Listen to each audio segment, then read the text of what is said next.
Sabi ng Diyos na makapangyarihan sa lahat na may kamatayang hahantong, may kasalanang hahantong sa kamatayan at may kasalanan ding hindi hahantong sa kamatayan. At sinabi din ng Diyos sa ibang verse na ang karunungan ng mga debatista ay kamangmangan. Kasi ang gusto kasi ng Diyos na maging magkaisa tayo sa hangarin, sa layunin. Magkaisa tayo ba? Yun ang gusto ng Diyos eh. Ayaw ng Diyos na yung magkakampi-kampi, magkabahagi-bahagi. Ayaw ng Diyos kasi yun eh. Tapos, yun nga, sabi ng Diyos. Tsaka, sabi ng Diyos sa ibang verse na maiiwan sa labas ng banal na lungsod ang mga mapakiapid, mangkukulam, buhong, magnanakaw, at higit sa lahat ay ang mga sinungaling. Kaya ang Diyos pa rin nakakaalam ha. Kasi yun ang sabi ng Diyos eh. Kaya ang mga mangkukulam, andyan talaga yan sila kasi mga espiritu ng kasamaan yan sila. Pero hindi na dapat natin katatakutan yan sila. Kasi may Diyos tayo eh, na tagapagsanggalang. Pero hindi pa naman huli ang lahat eh. May panahon pa naman silang magbago eh. Yung mga bakla at tumboy, yung mga magnanakaw, at tayong mga mga sinungaling. Kasi nagkakasala tayo sa isip, sa salita at sa gawa eh. Kaya manalangin tayo sa lahat ng pagkakataon. Kasi yun ang sabi ng Diyos eh. Na manalangin kayo sa lahat ng pagkakataon upang hindi kayo madaig ng tukso. Hindi ba kayo makapagpuyat kahit isang oras man lamang upang manalangin? Ang espiritu'y nakahanda pero ang katawan hindi. Handa kasi yung espiritu ng tulungan tayo eh. Pero yung katawan natin hindi, di ba? Natutulog tayo, di ba? Hindi tayo makapagpanalangin. Kaya sinabi ng Diyos na manalangin kayo. Hindi ba kayo makapagpuyat? Kailangan natin magpuyat kasi eh. Hiningin ng Diyos isang oras lang, di ba? Pero sa ibang verse sinabi niya, manalangin kayo sa lahat ng pagkakataon. Kung may pagkakataong manalangin para maiwasan yung pakana ng Diablo o Satanas. Kasi ang Diyos makapangyarihan eh. Walang lingid sa Diyos, lahat ay lantad ba? Saka walang lihim na natatago ba, lahat ay mabubunyag. Kasi yun ang sabi ng Diyos eh.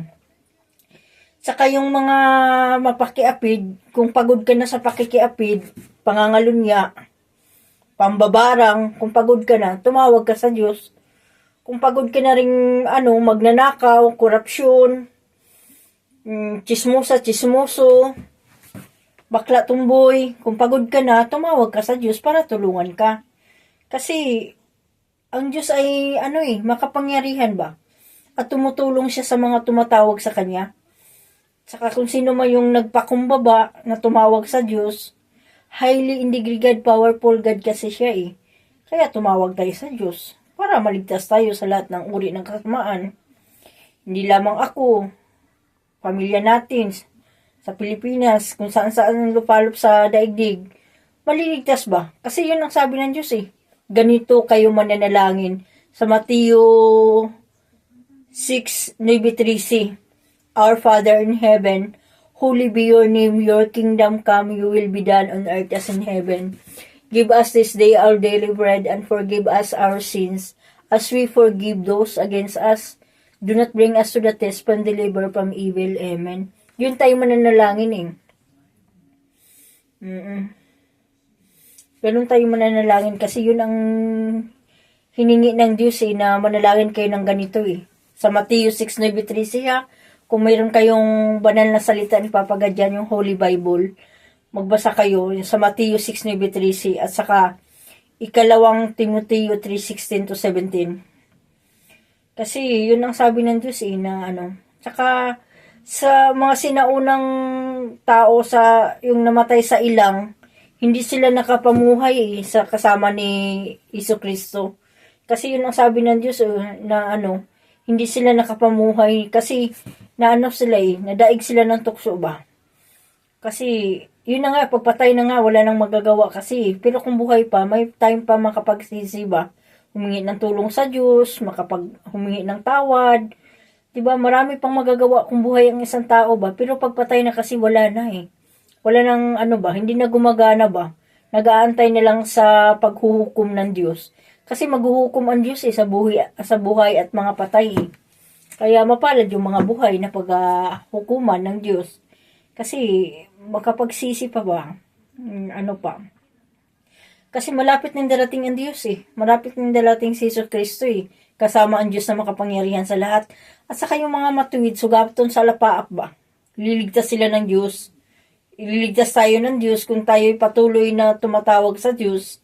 Liligtas tayo ng Diyos. Kasi sinabi ng Diyos sa ibang verse na hindi pa lumalabas sa puso't isipan sa bibig ng isang tao, alam na ng Diyos kung ano ang kinakailangan ng bawat isa sa inyo. Kaya ang Diyos pa rin nakakaalam ha.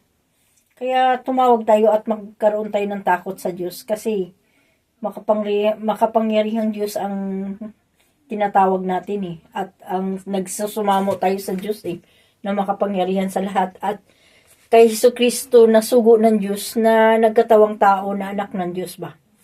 Kaya dalawa ang pananaligan talaga natin, si Jesucristo at ang anak ng si Jesucristo na anak ng Diyos na nagkatawang tao at ang Diyos na makapangyarihan sa lahat.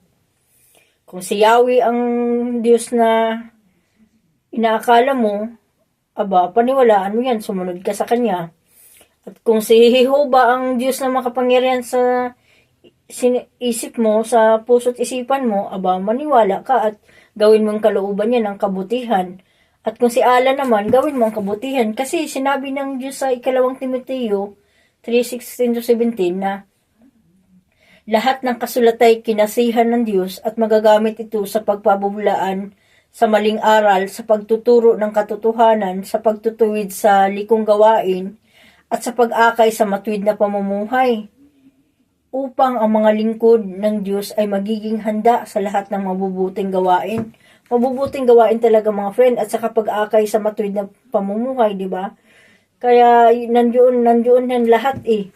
Kahit anong Bible, Holy Bible ang nasa bahay ninyo, kahit anong Bible yan, magbulay-bulay kayo, magbasa kayo, para maikapit nyo sa inyong puso't isipan, hindi na mawawala yan eh. Pag once na nakapit na sa inyong puso't isipan, yun na nga eh, hingin muna natin sa Diyos na tulungan tayo para maikapit natin sa ating buhay, sa ating puso't isipan, yung banal na salita, para hindi na mawala. Kasi ang Diyos makapangyarihan kasi. Kaya yun lang, na sana mayroon kayong natutunan at magpatotoo din kayo na may Diyos na makapangyarihan sa lahat. And may the highly God bless us all, my friends and families. Naway kamtan ng lahat ang pagpapala ng Panginoong Hesukristo at sa Diyos na makapangyarihan sa lahat, Yahweh, Jehovah, Allah. Bye for now. Thank you for watching.